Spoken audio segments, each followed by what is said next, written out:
Stanley Fefferman. And thank you, Mikkel. Welcome, Stanley. So I had chosen a selection of erotic poems just to sort of share my pleasure in the sensual life. And then when she changed the program to be about the Fort McMurray disaster, so I accordingly changed my program to write poems about my disastrous love affairs. And so, if you continue to think they're amusing, I'd be really happy. I think they're very funny, but not everybody does. So the first one is called The Bite of the Spider Woman.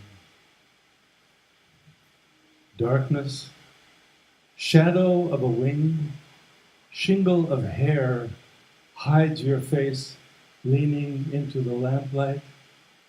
Out of the darkness, the office deserted at 6 o'clock, except for you, black widow Webstress, your hourglass running blood, your temple in Tikal abandoned, gathering moonlight and jungle around you, waiting.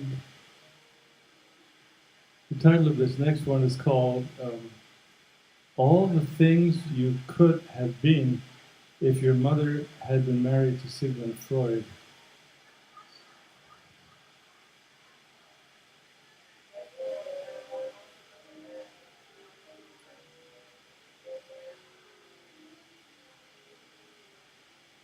We were dignified and shining, two luminous spiders making our pilgrimage up a vertical cliff, cheerfully catching each nuance and rift in the broad face of love that unrolled under us in the winter sun.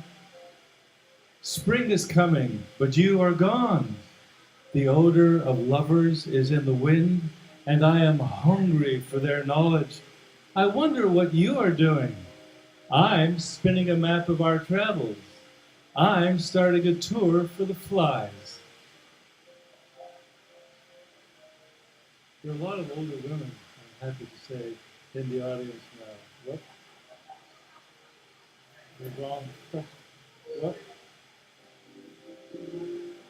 This poem is in praise of an older woman, and it also invokes elemental powers.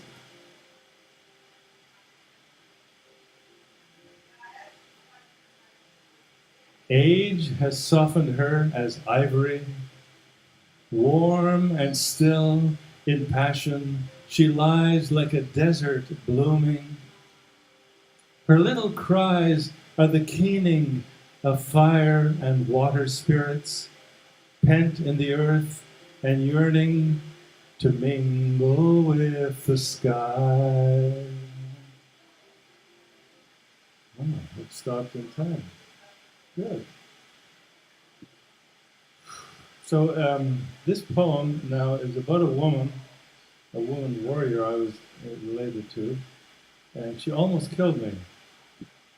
Really. And so I've written the poem. It's entitled Her Scars.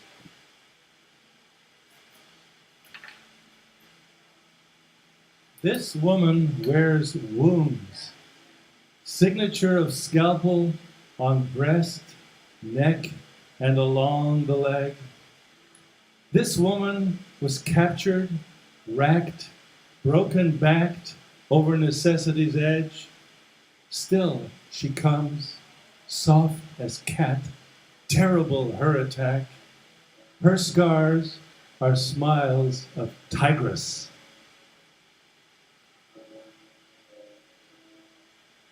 This poem has the word marry in it, and it's entitled Nobody Feeds the Rat.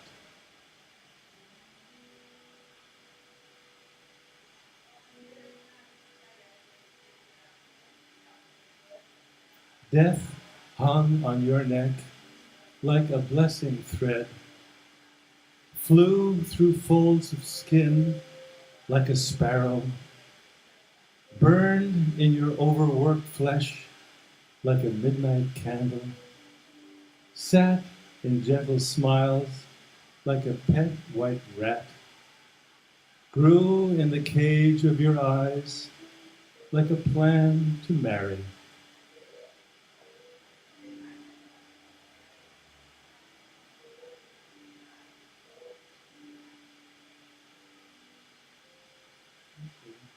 Thank you, Bill. That's Bill Frisell. In the old days, courtly love writers, the original troubadours and trouvères and whatever, frequently recorded that in their ecstasy of unrequited love, they would hallucinate. And there are a lot of poems like that which record their hallucinations, which are saying visions of the beloved, which turned out to be usually all they could ever get. And therefore, it was very, very intense experience. I too have had some hallucinatory states of mind aroused in me. This poem is haunted by a loss, and the woman who is my lover, she's in the poem, but you will have to imagine her because she doesn't actually appear.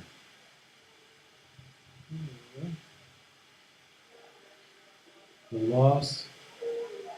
loss, primordial cricket pulse, between the silences, the loss, the booming pulse, the waves rolling at star rise, the loss of birds, their cries, the footprints underwater, wind in the silence, lights in the bay, the warmth of sunburnt skin hidden from wind, rapid footsteps, the flies, the cool wind, the haste, the diminished street, the cheap lights, the colors of neon, fence, automobile, the dirt, the insane dreams, the homes, the people making visits, the games, the unreal light, the homes, the fires, the loss, the consolations, lovemaking,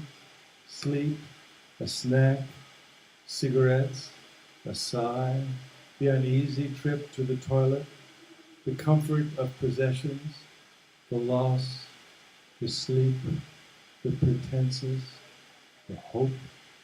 Now this is very spiritual music. The music that accompanies this poem, which is kind of an ecstatic poem, is by Gurdjieff. Gurdjieff, the Hartman combination. It's very, very spiritual.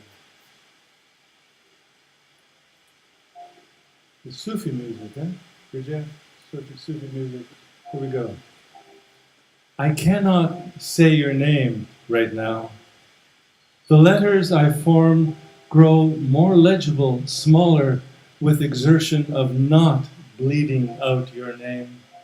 You are growing older on train tracks, deepening while sunlight flashes on icy snow crust. In spaces between these letters are air tracks, desperate gestures not to lose our balance. I kissed what you offered, your cheeks in dignity. Secret name in my raw heart, who on these lines can cast your shadow, not now in my keeping.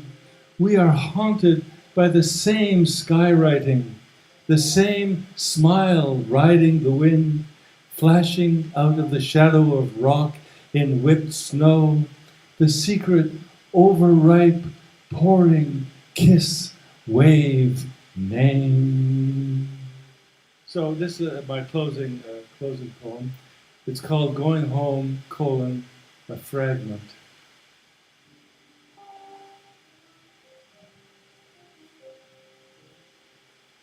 Well, I'm 2 wives and 3 children down the road and moving still, this time through Montana, tailing a caravan of young husbands puffing pipes, their wives beside them swelling in belly and breast like these lightly powdered Badland hills, scarfed in mist, through which the sun at 10 o'clock intends to shine. Beside me is a woman, not married and not mine, belly sick and sleeping on the car seat, dreaming of bad food and babies. Wyoming, and sun commands the blue big sky. Brown desert earth drinks up melted water. Locust-headed pumps drink oil. And the road home to Boulder, 8 hours away, the radio says we'll have a snowy end, like the gauze-wrapped setsu stick we use to scrape the rice bowl clean during oryoki. 90 minutes to Cheyenne, the woman has woken twice to say, "Are you all right?" Scrub pines on powdered buttes, first seen freshly, then like Chinese paintings. Plowed land and cattle, sunset pink clouds, bird's egg blue sky. I see everything twice. The second look, a long tomb like these ragged mountains to the west. The silence suits me, though there may be singing at the end. Thank you. Thank you, Stanley. And next is Sonia Di Placido. Welcome, Sonia.